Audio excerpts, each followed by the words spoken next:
महाराष्ट्र के आजाद मैदान में हजारों किसानों के बीच पहुंचे शरद पवार। केंद्र सरकार और राज्यपाल पर साधा निशाना, कहा राज्यपाल के पास कंगना से मिलने का वक्त किसानों से नहीं। गणतंत्र दिवस पर निकलेगी किसानों की रैली, 3 रूटों पर शर्तों के साथ मिली इजाजत। सिंघू बॉर्डर से शुरू होगी किसानों की पहली ट्रैक्टर रैली। LAC पर तनाव के बीच सिक्किम में भारत और चीन की सेना के बीच हुई झड़प। पिछले हफ्ते हुई झड़प में चीन के कई सैनिक हुए घायल, भारतीय सेना ने बताया मामूली झड़प। राजधानी दिल्ली में 26 जनवरी यानी कि गणतंत्र दिवस के मौके पर किसानों की ट्रैक्टर रैली को दिल्ली पुलिस ने मंजूरी दे दी है और इस ट्रैक्टर रैली के लिए दिल्ली पुलिस ने पूरा रोड मैप भी तैयार किया गया है। पूरी दिल्ली में 3 रूटों से ये ट्रैक्टर रैली निकलेगी और इस ट्रैक्टर रैली को देखते हुए सुरक्षा के भी पुख्ता इंतजाम किए गए हैं। दिल्ली पुलिस के साथ साथ अन्य राज्यों की पुलिस भी अलर्ट पर है।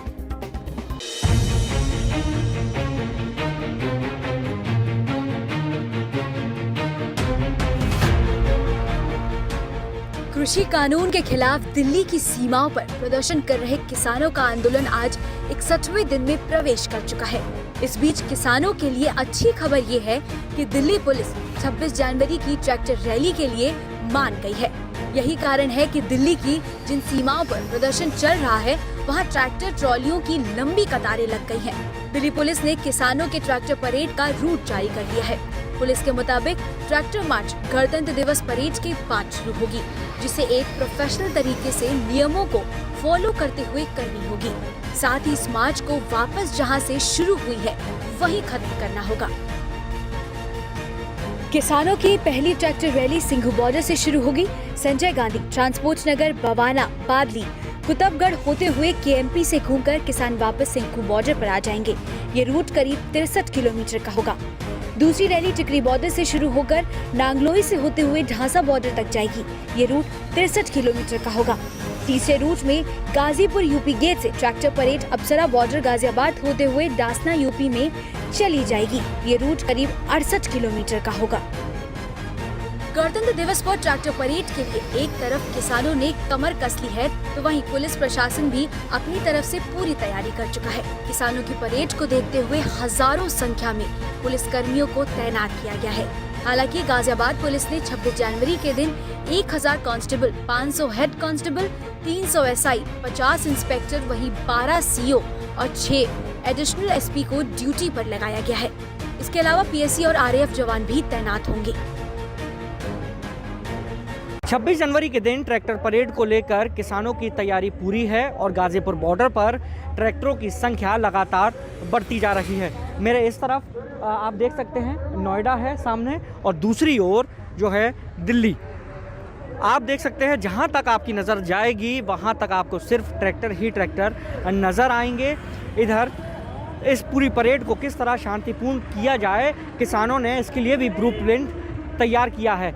कुछ ड्रोन कैमरे और कैमरा पर्सन बुलाए गए हैं जो इस पूरे प्रदर्शन पर, इस मार्च पर, इस परेड को पर अपनी निगाहें बनाए रहेंगे। वहीं प्रशासन ने भी हज़ारों की संख्या में पुलिसकर्मी समेत वरिष्ठ अधिकारियों को तैनात किया है कि ज़रूरत पड़ने पर हर सिचुएशन से निपटा जा सके।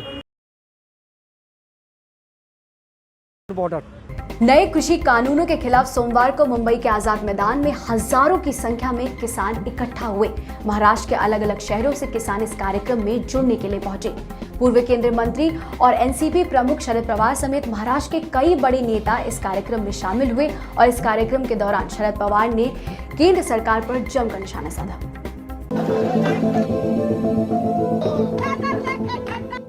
कृषि कानूनों को रद्द करने की मांग को लेकर किसान दिल्ली की अलग अलग सीमाओं पर डटे हुए हैं और 26 जनवरी को ट्रैक्टर मार्च निकालेंगे तो वहीं मुंबई में भी आंदोलन हो रहा है। ऑल इंडिया किसान सभा के नेतृत्व में नासिक से पैदल चलकर हजारों किसान मुंबई पहुंचे हैं। यहां अलग अलग जिलों से किसान पहुंचे हैं। आजाद मैदान में हजारों की संख्या में पहुंचे किसानों के बीच राजनीतिक दलों के नेता भी पहुंचे।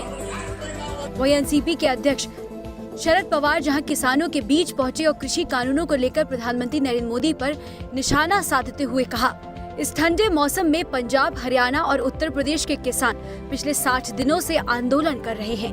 क्या प्रधानमंत्री ने इनके बारे में जानकारी ली? क्या ये किसान पाकिस्तान के रहने वाले हैं? इसके अलावा शरद पवार ने कहा कि राज्यपाल के पास कंगना रनौत से मिलने का वक्त है, लेकिन आंदोलन कर रहे किसानों से मिलने का वक्त नहीं है। इस दौरान कांग्रेस के नेता भी नजर आए। वहीं आजाद मैदान में रैली के बाद किसानों को राजभवन तक मार्च निकालना था, लेकिन सभी किसानों को वहां तक जाने की इजाजत नहीं मिली है। ऐसे में अब कुल 23 किसानों का प्रतिनिधिमंडल ही राजभवन जाएगा और अपनी मांगों को सामने रखेगा। दिल्ली के मुख्यमंत्री अरविंद केजरीवाल ने सोमवार को दिल्ली सचिवालय में तिरंगा फहराकर गणतंत्र दिवस मनाया। आपको बता दें कि सुरक्षा के चलते दिल्ली के सभी सरकारी संस्थाओं और स्कूलों में एक दिन पहले ही गणतंत्र दिवस मनाया जाता है। आज इसी समारोह में दिल्ली के मुख्यमंत्री अरविंद केजरीवाल ने कोरोना काल के बीच दिल्ली सरकार के तमाम काम भी गिनाए। देखिए पूरी रिपोर्ट। दिल्ली के मुख्यमंत्री अरविंद केजरीवाल ने आज दिल्ली सचिवालय पर राष्ट्रीय ध्वज फहराकर गणतंत्र दिवस मनाया। इस मौके पर उन्होंने बेहतर सेवा देने वाले जेल सहित कुछ अधिकारियों को सम्मानित भी किया। इसके बाद अरविंद केजरीवाल ने सबको गणतंत्र दिवस की शुभकामना दी और कहा कि कोरोना के चलते इस बार काफी कुछ बदला है। इसी की वजह से छत्रसाल स्टेडियम की जगह इस बार दिल्ली सचिवालय में बहुत छोटे स्तर पर कार्यक्रम हुआ। साथ ही उन्होंने उम्मीद जताई कि जल्द ही कोरोना महामारी से सभी को राहत मिलेगी। गणतंत्र दिवस के अवसर पर सभी दिल्ली वासियों को, सभी देशवासियों को ढेर सारी शुभकामनाएं, बहुत बहुत बधाई। पूरा विश्व, पूरा देश और हम सब दिल्ली वासी पिछले 1 वर्ष से कोरोना महामारी से जूझ रहे हैं, संघर्ष कर रहे हैं। यही कारण है कि हमने अपना स्वाधीनता दिवस भी और आज गणतंत्र दिवस भी हम लोग यहाँ पे मना रहे हैं। नहीं तो हम सब लोग बड़े पैमाने पे छत्रसाल स्टेडियम में अपने बच्चों के साथ मनाया करते थे। मैं उम्मीद करता हूं कि इस वर्ष हम सब लोगों को कोरोना की महामारी से छुटकारा मिलेगा। पिछला 1 साल बहुत मुश्किल रहा सबके लिए, लोगों के लिए, सरकारों के लिए। जब हम सब लोग इस महामारी से जूझ रहे थे, दिल्ली वासियों के लिए खासकर ये 1 साल और ज्यादा मुश्किल रहा, क्योंकि दिल्ली ने कोरोना की महामारी का बहुत प्रचंड रूप देखा।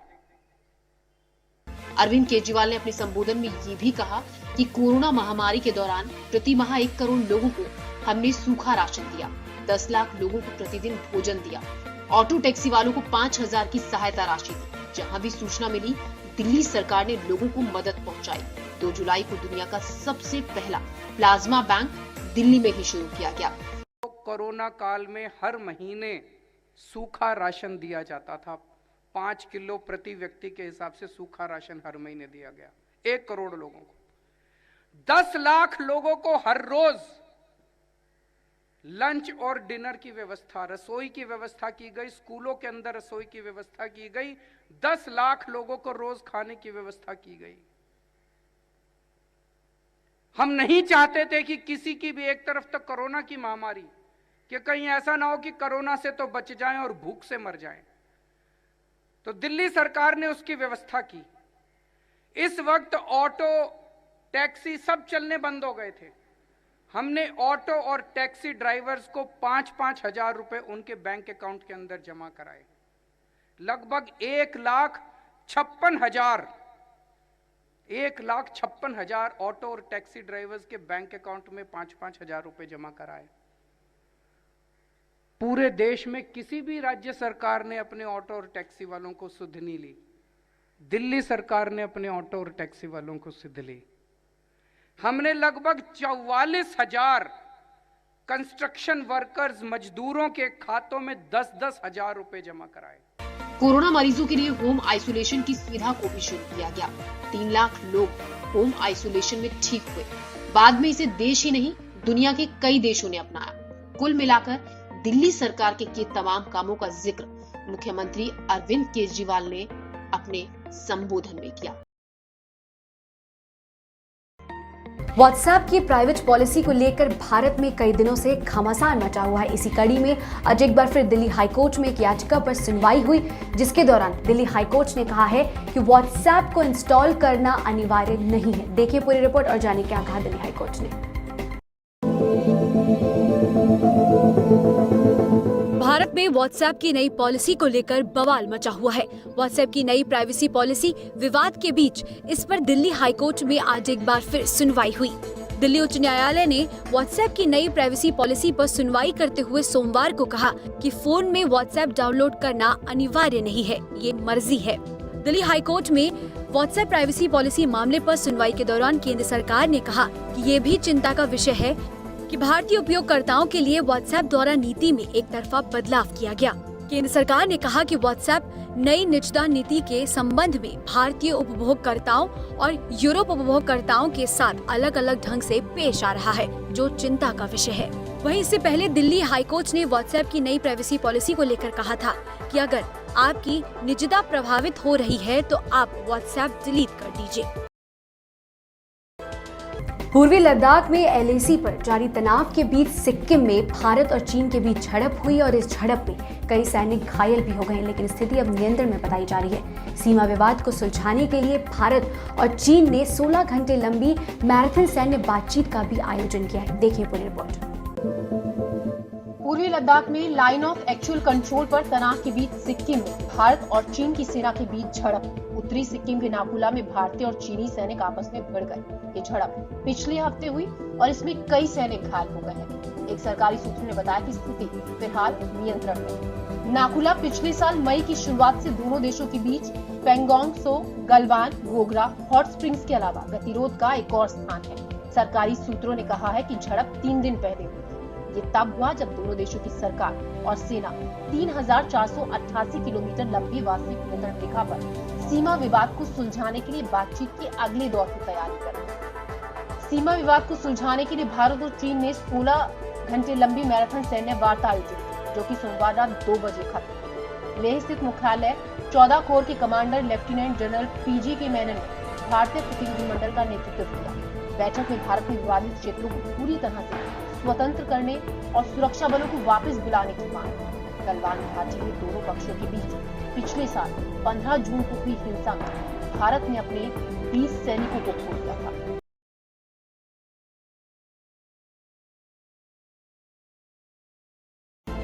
कोरोना वायरस का आंकड़ा दुनिया भर में 10 करोड़ के करीब पहुंच गया है और इसमें अमेरिका नंबर 1 पर है तो भारत दूसरे नंबर पर है। लेकिन राहत की बात भारत में ये है कि रोजाना कम मामले दर्ज किए जा रहे हैं। पिछले 24 घंटे में 13,000 से ज्यादा नए मामले सामने आए हैं और इसी दौरान 131 लोगों की मौत हुई है। देखिए पूरी रिपोर्ट और जानिए क्या है भारत में कोरोना का हाल।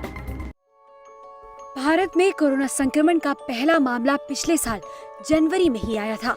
एक साल के भीतर देश में 1 करोड़ से ज्यादा लोग संक्रमित हो चुके हैं, लेकिन अब देश में पहले की तुलना में कोरोना के मामले काफी कम हो गए हैं।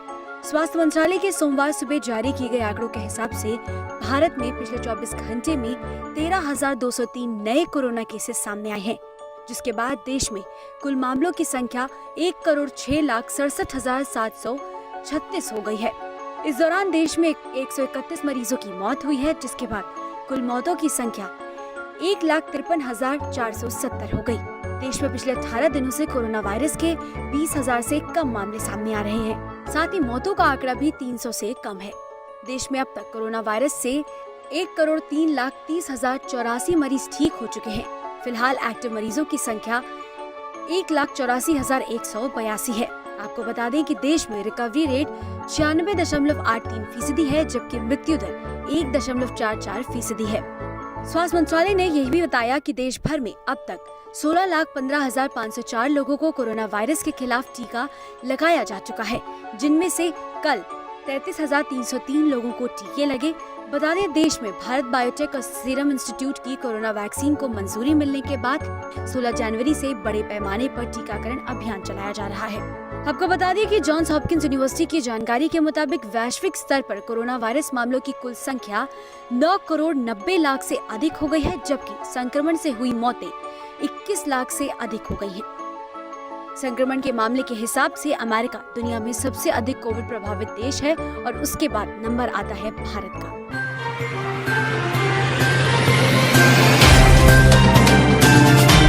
Subscribe now and press the bell icon. Never miss an update.